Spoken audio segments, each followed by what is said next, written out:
Lotus Ventures Inc. is a BC-based medical marijuana company poised to launch into the rapidly evolving cannabis sector. Lotus is in the final review stage of the Health Canada approvals to become a licensed producer, having arranged facility financing of up to $12 million, plus building permits for its prototype indoor production facility. Shares trade under the symbol J on the Canadian Securities Exchange. Visit our website at lotusventures.ca. You're listening to HowStreet.com radio, available online at TalkDigitalNetwork.com. Welcome to HowStreet.com radio, the online source for market opinions. Here is Jim Goddard. My guest is Eric Hadik. He's the president of InsideTrack.com. Welcome back to the show, Eric. Oh, thanks for having me back, Jim. The U.S. dollar, where is it going? The dollar has seen some consolidation here. It's fulfilled or perpetuated an 8-month cycle that has been very common in the dollar when it dropped from January into September. And that was what I was expecting to see, or when that bottom was forming, expecting to see a couple-month period of consolidation, a bit of a rebound, but more than anything, just some volatility a little bit above those lows. And in it would be a form of a B-wave bounce, if you're familiar with Elliott wave, and with the overall expectation being an A wave that we saw from January down into September, a B wave bounce, and then a C wave decline, a second decline that I think will take us into the second quarter of 2018. And that is already fulfilling some of the longer-term cycles that I've been talking about, and longer-term fundamentals. And, you know, my whole expectation has been that you've got this 40-year cycle of perpetually recurring currency war, dating back to the founding of our country and the issuing of the Continentals in the 1770s, and watching them plummet in value. And an ongoing battle between hard currency and fiat currency every 40 years with just unfailing consistency. And the way I mapped out what I thought we would see, that 40-year cycle seems to recur with a culminating 8 to 9 year period. So from 2013 to 2021, I was looking for this whole new renewed currency battle to unfold, and what I described based on a lot of my corresponding analysis, not just focusing on a giant 40-year cycle, which is kind of hard to trade, but taking it down to a more practical and pragmatic standpoint. I thought we would see the dollar index itself, the value of it, rally from 2011 into late 2016, early 2017, and then turn down. All the while, there would be things going on beneath the surface or out of the headlines that would actually be chipping away at the dollar's stability and the dollar's dominion, and that 2017 to 2021 would be when you'd start to see the manifestation of those events. And I know I've mentioned it many times in our past interviews, but you know that includes everything from the consistent gold repatriation that started in 2011. Even as gold was already peaking and entering what was projected to be a 3 to 4 year bear market, you saw this steadily increasing level of countries looking to bring their gold back home. And then at the same time, you saw China and Russia and the BRICS nations and an Asian Union, basically, and a Transcaucasus East Asia type of unification. All these different alliances forming and starting to lay the basis for future wrestling of control, but with the Asian Infrastructure Bank and the BRICS New Development Bank, things that would compete with the West and the IMF and the World Bank for basically economic and financial control, or at least some influence in that control. And so you saw from 2013 to 2016, you saw multiple events like that. And I just thought that 2017 to 2021 is when you'd now see the value of the dollar starting to roll over and head down based on a lot of other factors and a lot of fundamental factors. And so it has really been validating that outlook. This is just the early stages of it. But I do think that when it signals a secondary top and when it triggers that next wave down, that's when you're going to see more of the correlations that traders expect. That when the dollar turns back down, but even more importantly, when it breaks below its September low, and kind of convinces everyone that this is a larger degree decline, and also that's often where you get your acceleration, because a lot of bulls might have their risk point and their stops just under those previous lows. So that's one of those levels where you just very historically, very characteristically get an acceleration phase. But that's when you usually see more of a reaction in correlated markets, whether they be inversely correlated like gold, like the euro, even like any inflationary type markets, energy markets, base metals like copper. They start to respond more when a greater sense of urgency is suddenly sensed in something like the dollar. So that's what I'm looking for. I think that we still have more of this consolidation phase. There are some rebound targets and also some descending indicators that have rolled over but need to catch up with price before that second leg down becomes more likely and more viable. That's what I'm waiting on, and I think that we'll see that in the coming months. We're now in mid-October. Do you see a correction happening anytime soon? A correction in the dollar? In the markets. Oh, in the market. Well, one of the things that I have talked about is this overall decennial cycle, but even more that there's some more specifics within this particular phase of that decennial cycle. The decennial cycle is where over the last 16, 17 decades, 13 or 14 of them have seen a significant correction in the 7 and 8 year of the decade. Sometimes that starts very early in the 7 year, sometimes very late in the 7 year. So there's other things you definitely need to use to hone that analysis. That's just more of a general kind of economic pattern.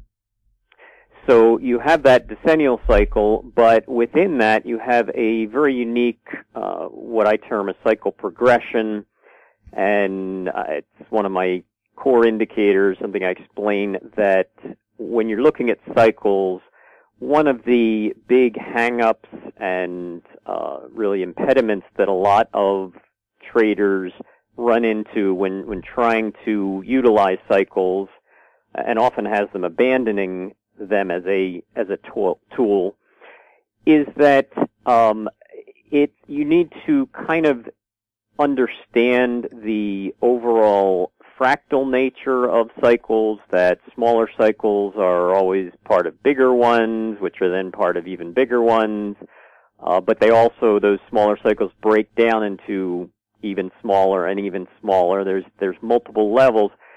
And so with that understanding, it only makes sense that those cycles are going to alternate They're going to hit between consecutive lows for a certain period of time, and that would be when we're in a developing bottom of a larger cycle. But then those cycles invert and they flip to alternating between successive highs when the larger degree cycle has now broken out and is now starting to form an overall top. With that said, one of the things that I was pointing out is with this 10-year cycle, you have a unique sequence of consecutive lows in October of the 7-year, dating back to 87, where the end of the crash in 87, then October 1997, where you saw a low after a sharp correction during the Asian financial crisis. Then it finally flipped, and this is because the overall structure of paper versus hard investments is going through this multi-decade topping process. You shifted, and that October of the 7-year now became a high in October of 2007. And that was the start of the Great Recession or the crash or whatever we've come to term it now. But so you had this low to low to low cycle that then shifts to a high, and so from that point forward you expect at least 3 or 4 consecutive highs during that cycle. So October 2017 is an exact 10 years from the October 2007 peak. So there would be reason, and there's several other reasons too, to anticipate a significant top in here. And even the pattern of the markets, I was describing over the course of the last several weeks how the NASDAQ 100 is trading somewhat similarly to how the S&P 500 did 10 years ago.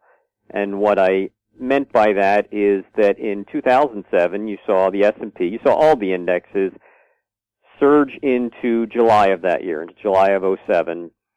Then they had a 1 to 2 month sell-off, and then each of them climbed back up to new highs in October of 07. But the S&P was one that barely exceeded the previous high. It gave a little bit of a spike, enough to get bullish traders back on board and looking for the never-ending acceleration higher. But very soon after that quick spike high in October of 07 is when things started to steadily deteriorate in the market. And so the NASDAQ 100 you've seen do almost the same thing this year. It peaked in July. It had a 1 to 2 month sell-off, and then it started rallying back up, and finally in October it spiked to new highs, and it's up on those new highs now. But so it's a very related and very similar pattern to what we saw 10 years ago. So that's just adding a little bit of corroboration. But it's when you then start to take it down to some more intermediate and even a few daily indicators, cycles that are showing signs of a topping process here, that they're the ones I'm really going to be watching to either validate this scenario and give an initial sell signal, or indicate that, okay, it's taken a little longer. A 10-year cycle isn't always that precise, so you have to give it a little leeway, and that's why I don't recommend trading directly off things like that, but I think they give an important backdrop to start to formulate some expectations and then look for more specific, more objective, more concise, and better risk-defined signals to give you entry. We'll have more with Eric Hadik right after the break. I'm Bill McWilliam, president of Cascadero Copper, CCD on the TSX Venture Exchange. Cesium is one of the world's rarest metals with a growing industrial demand. Drilling is underway on our Tehran property in Argentina to prove up a cesium resource. Cascadero's patent-pending leach process has the potential to make Cascadero the lowest cost supplier of cesium in the world. Visit our website, cascadero.com, or phone us at 604-924-5504. Glance Technologies owns and operates Glance Pay, a disruptive mobile payment technology now live in 16 cities in Canada and about to launch in the U.S. With revenues up 664% in the last quarter, Glance Technologies has the potential to be a worldwide leader in an industry projected to grow to $1.3 trillion in 3 years. Glance Technologies stock symbols are GLNFF in the U.S. and GET in Canada. Find out more at glancepay.com. Welcome back. We're speaking with Eric Hadik. Copper has really skyrocketed. Is that simply because it's needed to repair all those down power lines with all the big storms? You know, I don't know that I could really give an intelligent comment on the fundamental factors, since there's something I certainly watch for corroboration and confirmation. The markets do often operate on expectations. Sometimes those expectations can be 3 to 6 months out. So I could certainly see that being a factor when you think of not just power lines, but all of the houses that are going to need to be rebuilt in the coming years, from everywhere in the Southeast and the Caribbean out to California now, down into the Gulf. And that's just related or, surrounding America. But I certainly think that could be one of the factors driving at least a speculative rally. Whether this rally has legs or not remains to be seen. I have some very important resistance and target zones right between 327 and 330 in copper. And that's based on the futures, the high-grade copper futures. And so that's really the first point that I'm watching to see if this is kind of a bit of a finale, a blow-off top before you see some consolidation near those highs, and you could see, if it holds that 330 level, you could see something where copper trades between like 290 and 330 for several months as it just kind of builds a new plateau. But I think that there continues to be an increase of some inflationary factors that could keep a floor under copper prices for some time to come. We'll have more with Eric Hadik right after this. Hi, I'm Douglas Mason, President and CEO of Rainy Mountain Royalty Corp., RMO on the TSX Venture Exchange. Rainy Mountain's Brunswick property is located in the Rideout Shear Zone in Ontario, with grab samples running as high as 32 grams per ton gold. A follow-up drill program to test the numerous targets located by recent groundwork will commence later this year. Please visit our website at rmroyalty.com. Keep informed. Receive our weekly recap of thought-provoking articles, podcasts, and radio delivered to your inbox for free. Sign up for the HowStreet.com weekly recap on our homepage, HowStreet.com. Welcome back. We're speaking with Eric Hadik. Eric, do you see any big movement in bonds? Bonds, I continue to think are in this topping process, but it's the topping process of a giant 40-year cycle and about a 35-year advance from the early 80s, and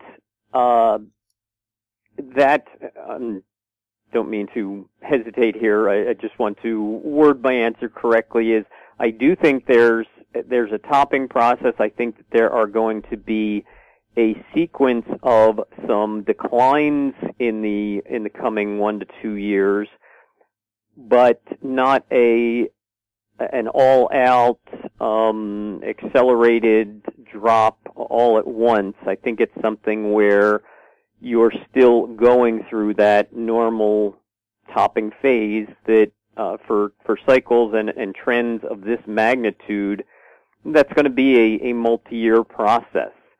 It's a little bit like, inversely, what we talked about a couple years ago, and again, this is on a smaller scale, but when you had the oil markets breaking down and seeing a multi-year devastating decline, and in mid-2015 when you and I were talking, and up into and through 2016, I just kept describing where I thought we'd see a major bottom in crude in early 2016, but that any sustained advance would take at least a couple years before you could see something like that, because you have a bottoming process that's necessary. Inversely, it's similar in bonds. It's like that in any market. You don't just go from a major uptrend to a major downtrend with no period of kind of the losers licking their wounds, the winners taking their gains and deciding whether it's worth it to get back in or not. You just have a lot of factors as a market like that, a tug of war that goes on at those major inflection points. And so I think that that's what we're definitely seeing in bonds, and what we're going to continue to see out through a chunk of 2018. Eric, thank you so much for chatting with us. Thanks for having me back, Jim. My guest has been Eric Hadik, president of InsideTrack.com. If you have any questions for Eric or any other guest, you can send them to info@HowStreet.com. I'm Jim Goddard. Thanks for listening. Comments made on HowStreet.com radio are an expression of opinion only and should not be construed in any matter whatsoever as recommendations to buy or sell any financial instrument at any time. Available online at TalkDigitalNetwork.com. HowStreet.com radio is a production of HowStreet Media Incorporated.